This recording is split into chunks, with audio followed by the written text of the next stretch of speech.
Our project today is the first step of making a pattern using cultural motifs. Culture is the beliefs, arts, and values of a society or group. And a motif is a repeating decorative design that can go in any direction. Let's look at what that actually means. If you've seen Moana, you've got a great experience with what culture can mean for a certain person or a certain group. We will be deciding on motifs from your culture. Moana is a really good example because she has some really clear ideas that could be used for motifs in her culture. The first thing would be her island, which is so important to her family. And then later on we discover that voyaging on ships is also really important, so she could use both the island and ships as an idea for her motif. Now let's look at a real person, not just a character. What about me? For my culture, I'm going to focus mostly on my family and my family history. My mom grew up in Indiana, and my grandma spent most of her life on a farm. Whenever we drive to Indiana, I always see lots and lots of farms, and it's a big part of my family's history and the culture of the Midwest, which is where both sides of my family are from. Another thing that's extremely important to my family is home and spending time with family at home. So I'm going to use both of those ideas to make my motif. So you'll need a pencil, some styrofoam printing plates, your planning paper, and probably an eraser. Your first step is to write your name on your planning paper, and then start thinking about which motifs you're going to want to draw. My first motif is going to be something based on the Indiana farm because that's special to me and my culture. Yours is going to be different.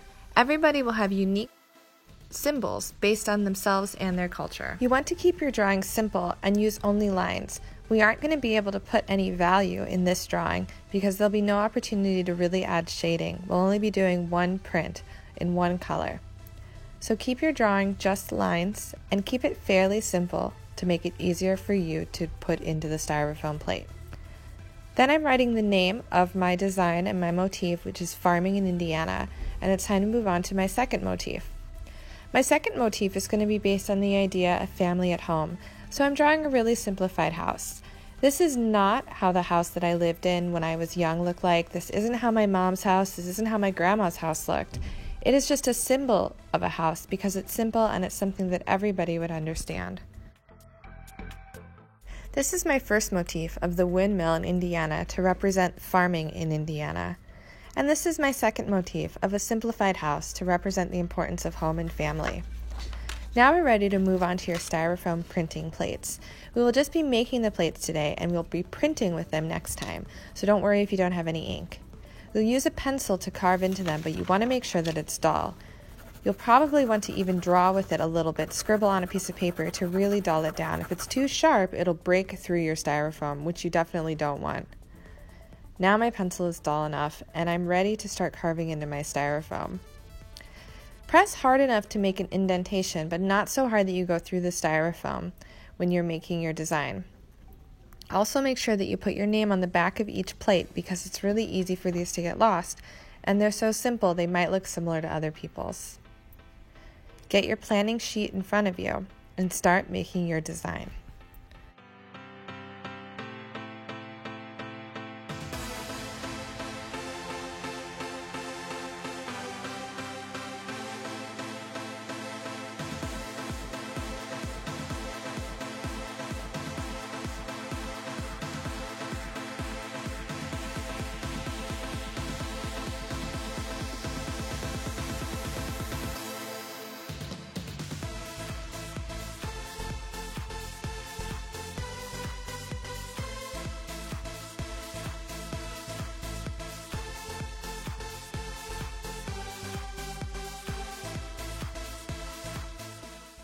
After you've made both printing plates for both of your motifs, run your finger over them and test them. You should be able to feel every line indented. If you can't feel that it's indented, then the ink will go right over it and you won't have lines when you print. When you're all done, you'll take your paper clip, your printing plates and your paper, and you'll clip them all together carefully.